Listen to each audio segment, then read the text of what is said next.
Well, from SeaTac to the first airport that ever existed in Seattle, Magnuson Park, once known as Sandpoint Naval Air Station, might be the site of more aviation history than anywhere else in the Northwest.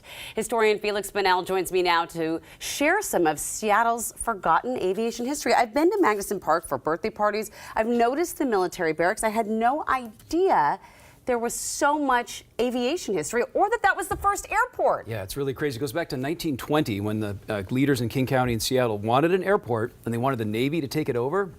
But all throughout that decade, all these amazing things happened, partly because of the Boeing Company. Right. But also, the thing that's probably most exciting is the around-the-world flight, probably second only to Charles Lindbergh's flight across the Atlantic. It left from Sandpoint in 1924, April of 1924, 4 Army planes. Only 2 of them made it all the way around the world. They returned in September of that year.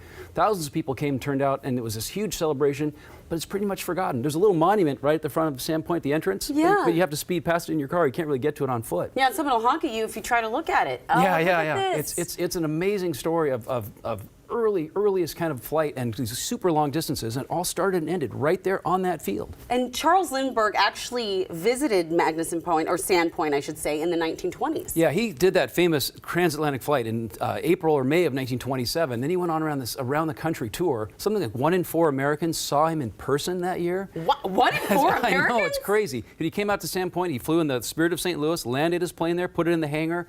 Tens of thousands of people came out to see him. The Mayor Bertha Landis, Seattle's first female mayor, was there to greet him. Probably the most famous person ever to visit Seattle up to that time. Unreal. Why was it there? I mean, why did, because we think the first airport is Boeing Field, which makes sense right there, but why there at Sandpoint? A lot of early aviation was with float planes and also planes with wheels, and so you could do both right there. They used, the Lake Washington was a perfect place to test and fly float planes, including in the late 1930s. Boeing built something called the Clipper, probably the most famous airplane they ever made before the jet era.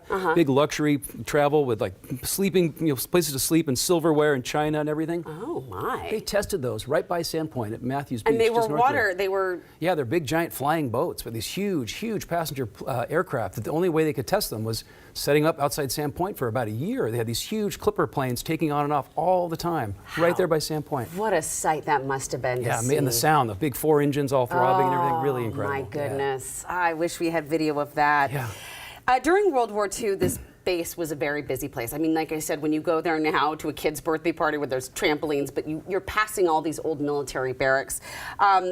What were the sub chasers that were there, and what was their purpose? Well, these amphibious planes could take off and land on water, and they would take off from Sandpoint and fly out over the Pacific Ocean and over Puget Sound, looking for submarines, looking for the enemy coming into the area to attack. And they could, report what they saw. World War II, we thought we were next to be attacked. After Pearl Harbor, people thought the Pacific Coast would be attacked. Yeah. And so to maintain defense, you had to have just airplanes flying around because you didn't have really good radar. Yeah. Didn't have satellites, of course. So you put people up in flying boats and send them out around the Pacific, around the coast, just checking things out and coming back. They did tons of repair at Sandpoint too. There was a huge repair facility there for all the planes that the military was flying during World War II. What a sight it must have been there. Because when you think back on what the city looked like back then, I mean, that was kind of all the way out there, right?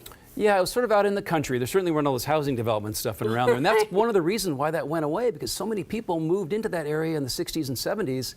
They decommissioned the base about 1970, and it became this idea to put a park there. Some people wanted to keep an airstrip there, but they said, no, let's just make it a park. But the history is so amazing. I think it's almost should be like sort of some kind of national landmark or some sort of a national park even. Agreed. The story is just, if you go out there, there's little traces here and there, little signage, but that big story about the cradle of aviation history being there at what's now Magnuson Park, it's kind of lost in the mist of time. That is a real shame when you think about how Kitty Hawk in North Carolina is preserved as this wonderful thing. Exactly. But when you think about how it all started, that you said the cradle of aviation history, it's really fascinating to see things like that.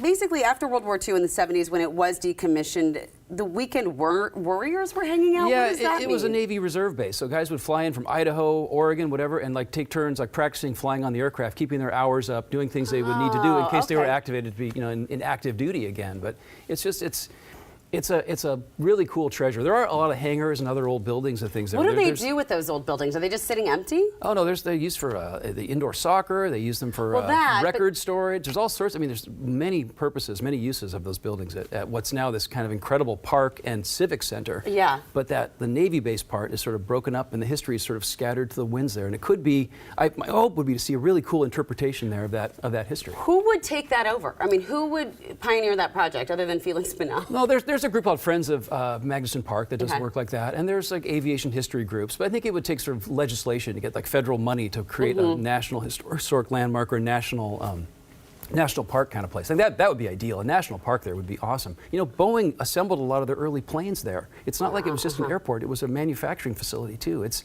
everywhere you turn around there's aviation history to trip over, literally. Interesting. I'm sure there's certain things also there as well, but it's interesting to know about this. Feliks, thank you so much, and I'm sure that so many aviation enthusiasts have been hopefully excited by this story today. Yeah. Awesome. All right.